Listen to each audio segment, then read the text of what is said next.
யார் பேர் தெரியுமா? பேரு இருக்கா இல்லையா? அடுத்த தடவை போட்டோ எடுத்து கண்டிச்சிருவோம். கவலைப்படாது. உன் பேரு என்ன? ரித்திக். நீ எந்த பள்ளிக்கூடத்தில் படிக்கிற? ஹைஸ்கூல்ல படிக்கிற. ரித்திக் எத்தனாவது? 8th.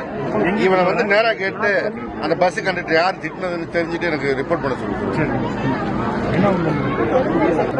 யார் பேர் தெரியுமா? பேரு இருக்கா இல்லையா? அடுத்த தடவை போட்டோ எடுத்து கண்டிச்சிருவோம். கவலைப்படாது. உன் பேரு என்ன? ரித்திக். நீ எந்த பள்ளிக்கூடத்தில் படிக்கிற? ஹைஸ்கூல்ல படிக்கிற. ரித்திக் எத்தனாவது? 8th. இவனை வந்து நேரா கேட்டு அந்த பஸ் கண்டக்டர் யார் திட்டினதுன்னு தெரிஞ்சுட்டு எனக்கு ரிப்போர்ட் பண்ண சொல்லு.